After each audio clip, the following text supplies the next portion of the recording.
Is it rational for a skeptic to believe in the resurrection of Jesus? This is the Deep Questions Podcast, and I'm your host, Chase Thompson, pastor and writer in Salinas, California. If you want to get in touch with me and have a question you want us to cover on the show, I want to point you to our website, which is very simply deepquestionspod.com. deepquestionspod.com. We have a contact form there. I would love to know what questions you want us to cover, and I'd also like your comments on previous episodes. I love to hear from critics and skeptics and atheists, even if you're snarky, because you know what? I love critics, skeptics, and atheists. I do want to mention, as I have the last couple of episodes, that the church I pastor, Valley Baptist Church in North Salinas, California, is hosting a Reasons to Believe weekend this week. It's Friday, June 24th, with my guest on today's podcast, Dr. Mike Licona. It is not too late to register for that. Just drop on over to deepquestionspod.com, hit the link in the show notes to the Eventbrite. It's absolutely free, and you can come hang out with us and listen to Dr. Licona. It's going to be great. So that's who we're interviewing today. Dr. Mike Licona went to the same seminary that I did and was mentored by my favorite professor, Dr. Gary Habermas. And we talk a lot in this episode about Dr. Habermas. When Dr. Licona was going through seminary in the 1980s, he went through a season of deep doubt and skepticism, which actually caused him to drop out of ministry for a time while he investigated whether or not Christianity was literally, factually, and historically true. He considered arguments for atheism. He listened to skeptics. He did a deep dive into the evidence, particularly focused on whether or not Jesus rose from the dead. At the end of that time of doubt and questioning, he came through the other side fully convinced that the historical evidence pointed to Jesus being genuinely resurrected from the dead. So in the 90s, Dr. Licona began a ministry that seeks to equip Christians to talk about the resurrection, to understand its historicity, and to interact with skeptics and give reasons to believe. Mike has a PhD from the University of Pretoria, and he is a professor now at Houston Baptist University. He has written multiple books, including Why Are There Differences in the Gospels, plus The Resurrection of Jesus, a New Historiographical Approach, plus Evidence for God, 50 Arguments for Faith from the Bible, History, Philosophy, and Science, as well as The Case for the Resurrection of Jesus that he co-wrote with Dr. Gary Habermas, again, my favorite professor I've ever had. So I think this is going to be a delightful interview. Let's go to it right now. And we are live with Dr. Mike Licona. Dr. Licona, thank you for joining us, Mike. We appreciate your time here. Before we dive in too deep, I've already given a bit of an overview for our listeners about who you are, what you've written. What is it that you want people to know about you? If you introduce yourself, what are the couple of things you want to tell a stranger or tell a new acquaintance about who you are? Oh, well, I guess you could say I became a Christian at the age of 10, and it was in my mid-20s that I began questioning whether Christianity is true. And it was just a matter of, for me, if I'd been brought up in a different country that has a different worldview or religion there, would I be an adherent of that worldview of religion? How do I know Christianity is true? And so I really questioned my faith at that point, and that led me to see if there was evidence for Christianity, and got me involved in Christian apologetics. By nature, I'm a second guesser. I triple guess, quadruple guess, especially when it comes to things like important things like my worldview. So that has forced me to ask some of the really deep, difficult questions and try to be as honest, answer them as honestly as I can. Fantastic. Well, you and I have a connection. I went to Liberty Seminary. I think a guy who's been a mentor for you, Gary Habermas. I'm trying to think of the year. I think it was 2005, 2006, or 7. I had him for a couple of classes for apologetics. I am a huge fan of all the teachers I've ever had. I would rank him and a guy named Dennis Sansom at Samford University, who's a philosophy professor there. Those are, I want to say the absolute pinnacle because I'm probably forgetting somebody, but those are definitely two of my three favorite professors of all time. Huge Habermas fan. He's a brilliant mind, but also like just a genuine kind of guy.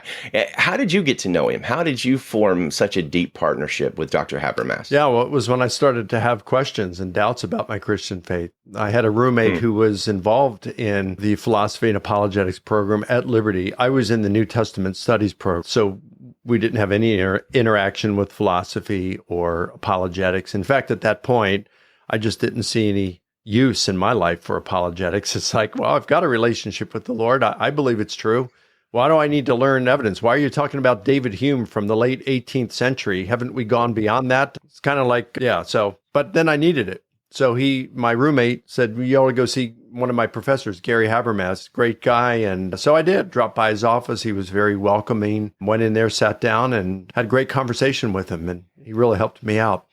And then later on, after I left Liberty, finished up my coursework, I started to have doubts and raising other questions. And back then there was no email, so I ended up calling him. I can't even really, I have no idea how many times I called him.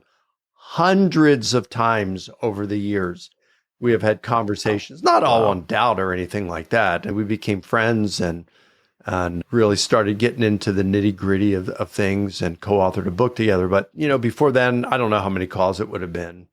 Probably, way less than 100 for sure, probably less than 50. But he really helped me through my doubts. And anyway, we ended up becoming really good friends. And he and his wife, Eileen, have, I think, for 25 years, they have come to our house. This year will be 26, if nothing comes up, if the Lord willing. This will be 26 years. The only 1 year they missed was COVID, the COVID year, 2 years ago. Wow. But they spend nearly a week with us around the Labor Day weekend. So we have a good time. Some of our dearest friends. Gosh, I would say I'm jealous, but instead of being jealous, I'll just be happy for you because that sounds like a great relationship. You guys have written together one of my favorite apologetics books, The Case for the Resurrection of Jesus. What's it like to write with Dr. Habermas?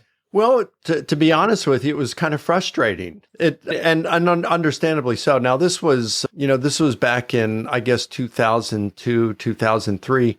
And what made it frustrating, look, he knows resurrection so much better than me. That wasn't the problem. The problem was we kind of had two different objectives in mind. So I wanted to make the book really, put things in such a manner that would make it easy for the reader to recall them. So, for example, how do you remember some of the evidence for the empty tomb? Well, we provide three major evidences: the Jerusalem factor, the fact that Jesus was executed and buried in Jerusalem. So it had been really difficult for them to proclaim the bodily resurrection of Jesus had his corpse still been in the tomb. So that's one, the Jerusalem factor. Second, it's enemy attested. You have enemies of Christianity who saying that acknowledging that the tomb was empty because they said things like the disciples stole the body, or there was a gardener who reburied the body, or that Jesus faked his death and came out of the tomb. So these don't dispute the empty tomb. They just give alternative reasons on why the tomb would have been empty. So it's enemy attested. And then third, you have the testimony of women who were lowly regarded in the first century, whether it's Greco-Roman or Jewish cultures. So here's what we did is we put together a little acronym, JET, Jerusalem Factor, Enemy Attested, Testimony of Women. And so we do these kinds of things throughout the book to help the reader, assist them in recalling some of this evidence that they can present for the case for resurrection of Jesus. So that was like something I really wanted to do in a popular level book. But Gary, being the scholar that he is, and I was just starting in my scholarship at that point, in a PhD program. Gary wanted to make sure things were just nuanced, just the right way. They were, and of course, the more you carefully nuance something, that can often take away from its simplicity.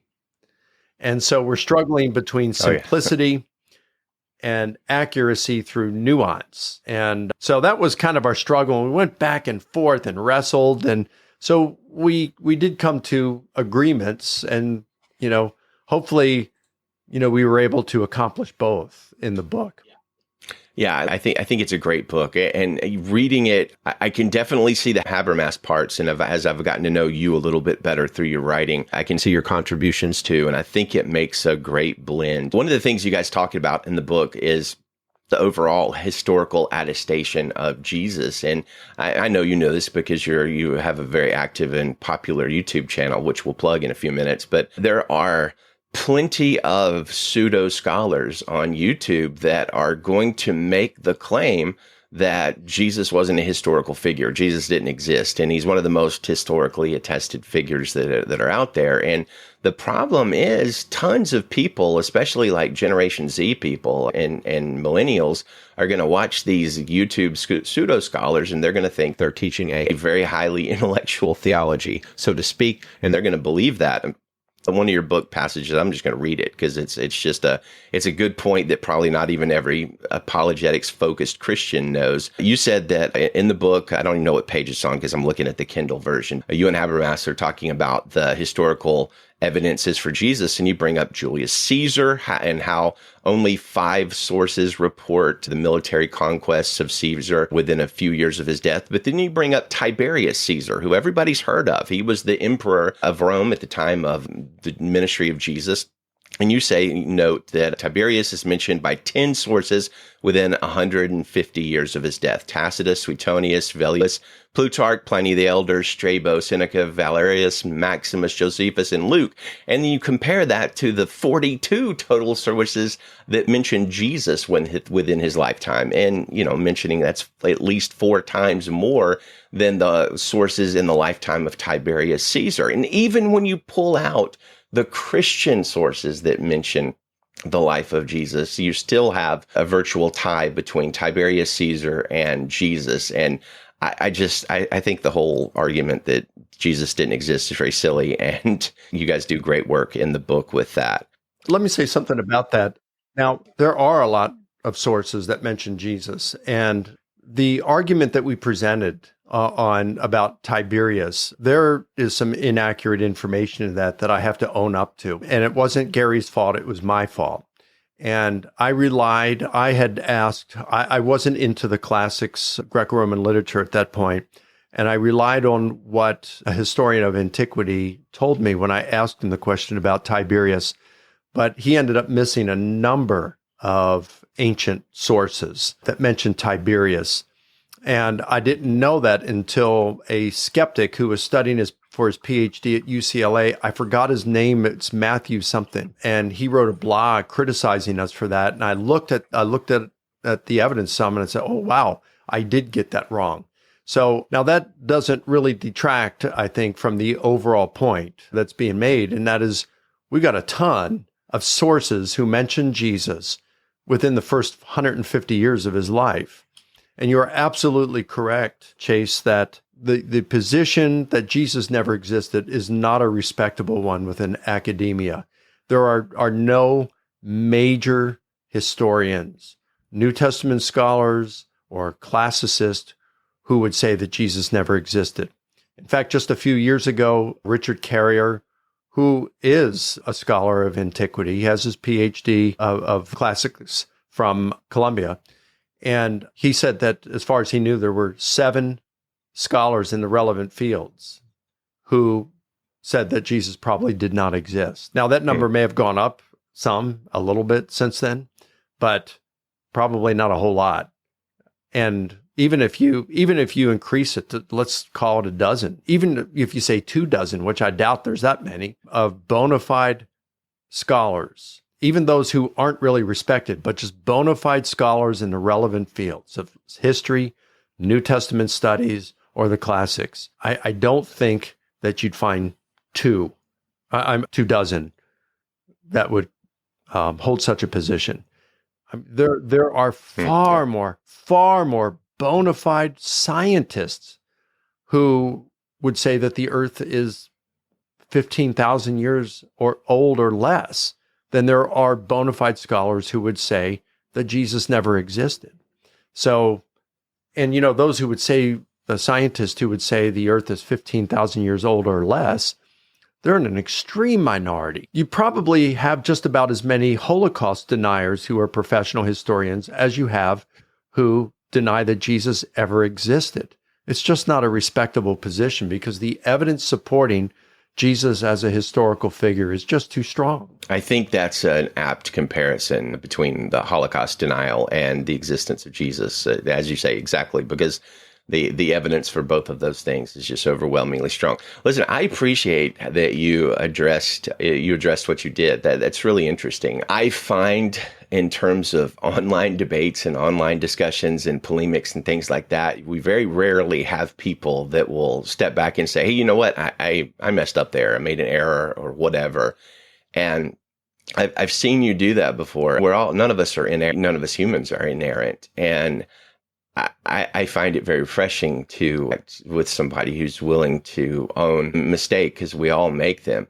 I've noticed, especially on some of the comments on the Ehrman debates you've had with Dr. Ehrman in the past, I've noticed commenters will lock in on your willingness to admit when you're wrong, and they'll view it as a weakness and basically talk about how, I'm pretty sure Dr. Licona himself doubts. He's just putting doubts that God existed. He's just putting this front up or whatever. In other words, they take what I think is a strength, a character strength, which is a willingness to own, when you've made a mistake or when you have a struggle or something like that. They take a character strength and they treat it like sharks in the water, like some sort of weakness. But I think in the long run, that kind of attitude and that lack of arrogance and I think there's things we need to be dogmatic about in the scripture. But in terms of our opinions and our research and things like that, I think we get in dangerous ground when we're just as dogmatic as, the most stubborn people in the world. And then you just have a stubborn theist or a stubborn Christian debating a stubborn agnostic or a stubborn atheist. And that, I don't think that really serves anybody. So I appreciate you being willing to address. Let's talk about the minimal facts argument. We don't have to spend a ton of time on it. It's been covered elsewhere, but can you give us kind of a basic summary of the minimal facts argument and how effective you think it still is in addressing skeptics, agnostics, and questioners? Well, when it comes to studying something like the resurrection of Jesus or even who Jesus actually was, we distinguish between the Jesus of the Bible, how the Bible presents Jesus, and what we can actually prove about Jesus. So that doesn't mean if we can't prove it that it's not true of Jesus.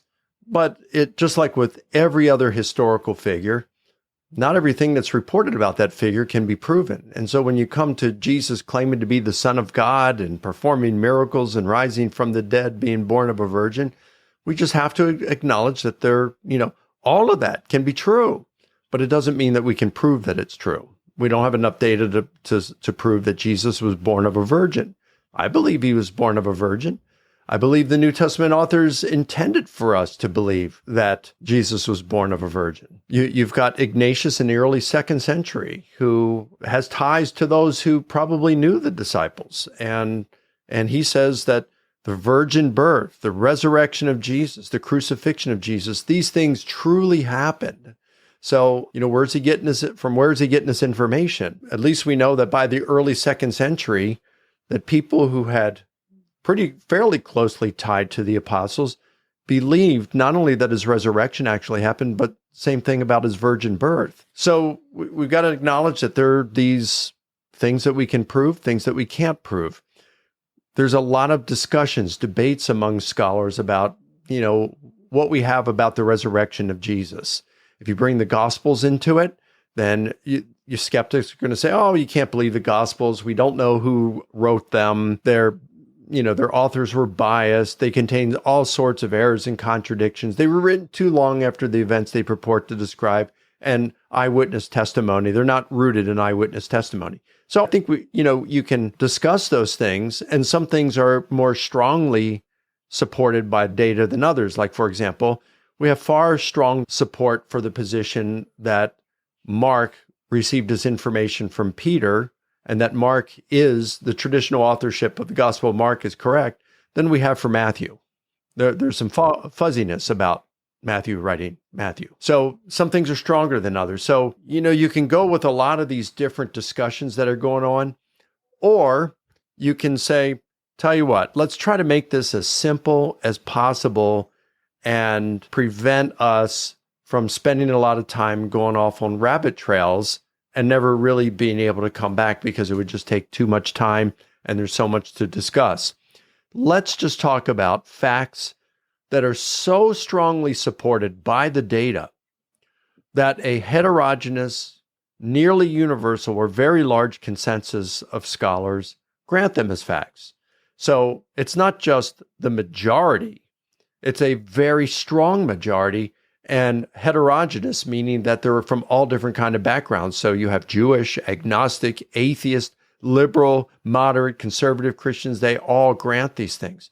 So when you have a Jewish historian or an agnostic, an atheist historian who's willing to grant such things, certain things, they're doing so not because they have a bias for Christianity, it's because the evidence is so strong that it compels them to grant them as facts.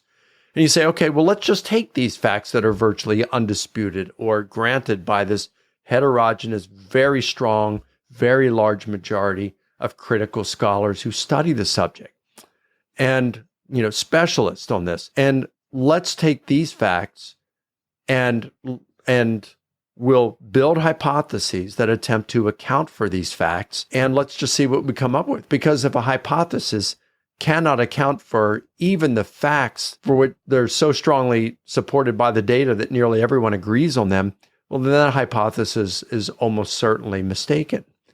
So let's just see where we're at there. And when you do that, Chase, the resurrection hypothesis by far comes out better than any competing hypothesis.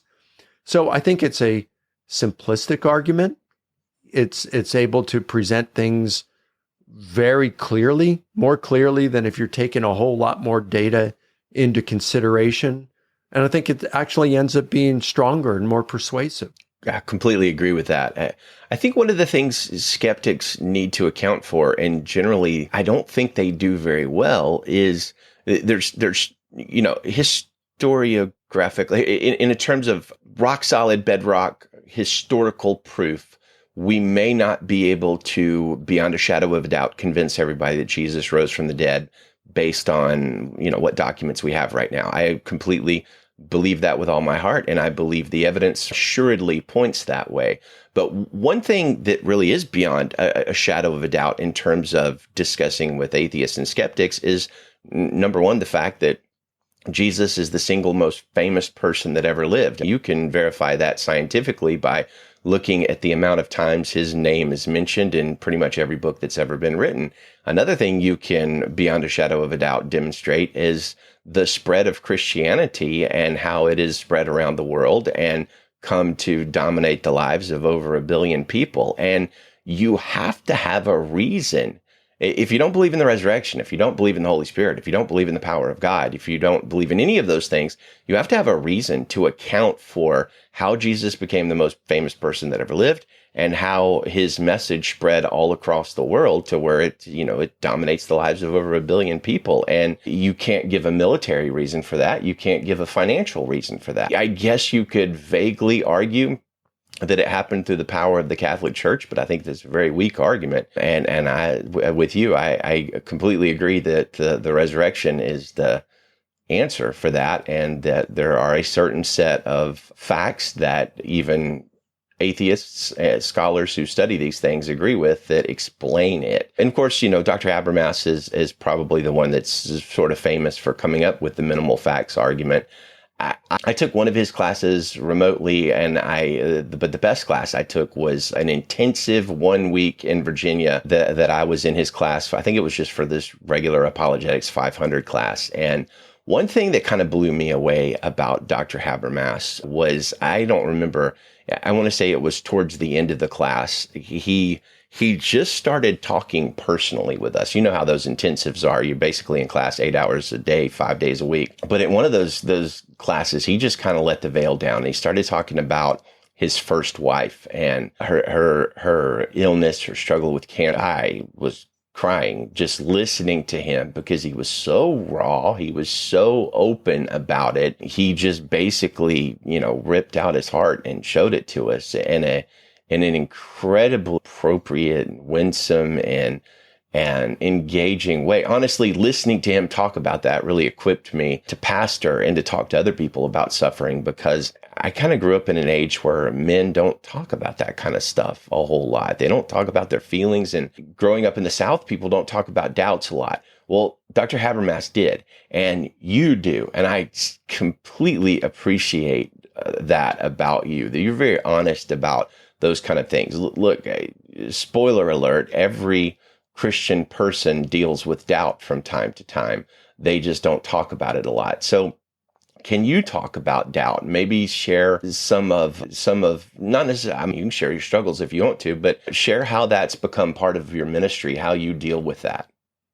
Well, I have experienced doubt several times throughout my life. I think it's important for Christians to recognize that doubting is normal. You had C.S. Lewis had been an atheist, and then he became a Christian. And in his book, Mere Christianity, he talks about how, as a Christian, there are times, he says, it's because of changing moods. And the one that you may be in at a particular time, that mood has led him at times to doubt, where things really look to, at the moment, to be improbable that Christianity is true. But then he turns right around and he says, but when I was an atheist, there were times when Christianity seemed to be terribly probable to him. So atheist doubt. You have Antony Flew, perhaps the most influential atheist philosopher of the latter part of the 20th century. He and Gary Habermas were really good friends. And Gary told me that one time he was riding in the car with Flew, and he said, "Hey, Tony, do you ever doubt your atheism?" And Flew said, "I doubt my atheism all the time." So it's not just Christians who doubt. Everybody doubts. Or I should say, people of all different worldviews doubt. Not everybody doubts. I know Christians who have never doubted. My dad never doubted. William Lane Craig told me that he has never doubted. So it just depends. There's different people like that. But you go back and just at one biblical example, there are others, but of John the Baptist.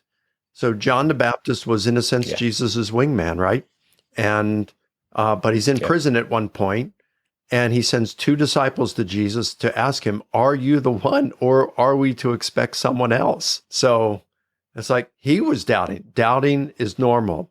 And there are various reasons for doubt. In the case of John the Baptist, it was probably because life circumstances at that point weren't good for him. He was in a dungeon facing execution. And it's like, where are you, God? I have served you my whole life. I've pointed to Jesus, and now you're just leaving me in this cell to rot. And we can get in a position like that and start doubting. We have difficult times that we go through in our lives, and it causes us to doubt. God, where are you? We ask the same kind of question that John was asking at that time. So doubting is normal. I think it's important to recognize that there is good evidence for the truth of Christianity. Study arguments for God's existence, such as the cosmological argument for first cause of everything, for a designer of the universe and life itself.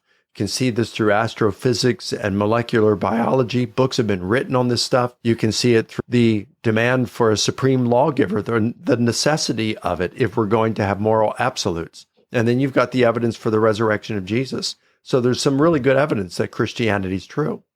I think a third thing that we have to take into consideration is that absolute certainty is an unreasonable expectation for a lot of things in our lives. We make decisions because we think it's the best decision at the time. In fact, there are some things we might have. We might feel an absolute certainty that it is the best decision, and then it turns out not to be. So I think we can go by probabilities, confidence. We're looking for reasonable confidence or a high amount of confidence, but absolute certainty is just something that it's an unreasonable expectation. We're looking for probability, not certainty. And then finally, I would say that faith is more, much more than an absence of doubt. Faith is actually acting upon your beliefs. So you can have doubt, but still have belief. So it's like the man who wanted his son healed. Jesus said, I can do this if you believe. It's possible if you believe. And he said, Lord, I believe. Help my unbelief. You got Peter gets out of the boat during the storm when Jesus is walking on water, and Jesus says, come. And so he gets out of the boat and starts walking on the water with Jesus. But then he gets fearful and he starts to sink. And Jesus says, why did you doubt? Right? Well, doubt, the Greek word distazo, means two things. It means to think two things simultaneously. So it's like Peter is thinking, wow, this is really cool. This is really amazing. Jesus is the Son of God. But how can I be doing this? It's like you have these two thoughts. That's what doubt is. So, but it's what you act upon. Peter had doubt, but he still acted upon it and got out of the boat. And I think how that applies to us in our everyday living is we might have lingering doubts at times, and maybe something comes up, whether it's a temptation in our life and to do wrong, to sin, to do something, and we might have lingering doubts. And we're thinking to ourselves, I might go ahead and do that if I weren't a Christian. If I didn't believe Christianity were true, I'd probably just go ahead and do that. But I do think Christianity is true, even though I have doubts. And so faith wins. Christ wins here. And I'm going to continue to live as though it's true because I do believe it's true, although I have some lingering doubts. And that's why James, the brother of Jesus, could say, I will show you my faith by my works. It's actually, it's not the absence of doubt, it's actions. It is proceeding on the basis of the faith that you have. So I think those four things, you keep that in mind. The doubter can really be helped in those if they practice those four things. Absolutely. You mentioned John the Baptist.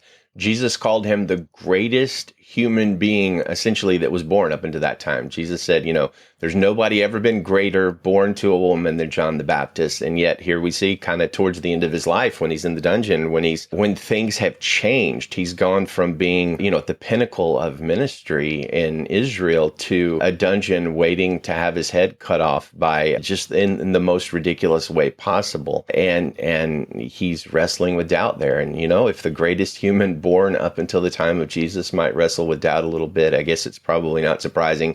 That's right. And Jesus said that to John while he was doubting, right? While he was doubting, he called him, said, no one born of woman is greater than John the Baptist. Excellent point. That's what he proclaimed in the midst of hearing that John was struggling. Well, in a minute, I want to talk about Dr. Ehrman, but I do want to ask you about your professorship, your apologetic work at HBU. Tell us about the master's degree there. Yeah, well, I was hired 10 years ago. I've been there 10 years now to come and to teach there. And so I teach in the fall, I teach 2 basic courses on Christianity to undergrads. And then in the spring semester, I teach 2 courses for graduate students, those in the Master of Arts in Christian Apologetics program. So we have that there at HBU. You can do it on campus, or you can do the entire distance. So it's an accredited program. We've got fantastic faculty, William Lane Craig, Mary Jo Sharp, and Nancy Piercy, and just so many others who are teaching in the apologetics program. We got Michael Ward, who's, probably the finest C.S. Lewis scholar in the world. So we've got I know I'm leaving out some people here, but I just can't keep going on. But we've got some fantastic faculty in our program there at HBU. And again, it can be done entirely at a distance. So really excited about that program. Anybody who's interested in learning Christian apologetics, I think it's the best one in the country, best one in the world. Yeah, and that's HBU's Houston Baptist University, and the website hbu.edu. Do you guys have like a special website for the apologetics We do. program? I'm not sure of the URL, but if you go there to hbu.edu, just go up to the search and type in apologetics, and you'll see the program. Yeah, we have a page just for that, and it will come up. You can see the faculty members. You can see our program. We have 2 tracks. You can go cultural apologetics. That's more like C.S. Lewis and thinking about how to incorporate that with artistic work. And then you've got what's called philosophical apologetics. That's, arguments for God's existence. It's looking at things through scripture as well, doing biblical stuff. So kind of like, what side of the brain you're dealing with, the left side or right side. Are you more the artistic kind? You'd want to do cultural apologetics. If you're more the just give me the facts, that kind of person, give it to me in bullet points. That's more like me. Then you're looking at philosophical apologetics track. So it's pretty cool. We've got really unique program in that sense. So we have fantastic faculty. We've got 2 tracks that you can go on, and it's a tough program. It it may be the toughest apologetics program out there. Yeah, well, look, William Lane Craig is one of the most brilliant Christians that ever lived. I can imagine sitting in his classroom would be a little on the intimidating side. I hope he's not too bad of a grader, right? Yeah. Yeah, he's amazing. He's just in a different league from all the rest of us. He's just amazing. He's got some kind of mind, almost like a mutant or something. And I think that is an excellent place to end part 1 of this fascinating interview with Dr. Mike Licona. By the time you're able to download this episode, part 2 is going to be available in your podcast feed. So go ahead and pick it up. In that episode, upcoming, we are going to be talking to Dr. Licona about Dr. Bart Ehrman, the most noted and famous religious scholar in the United States of America today, maybe in the entire world. We're also going to ask Dr. Licona questions about how he would share his faith if he just had a 90-second elevator ride, or how he would share his faith if he had a 1-hour airplane ride with somebody. So you're going to want to stay tuned for that. It will be in your feed as you hear this. Thank you all for listening. Good day to you, and Godspeed.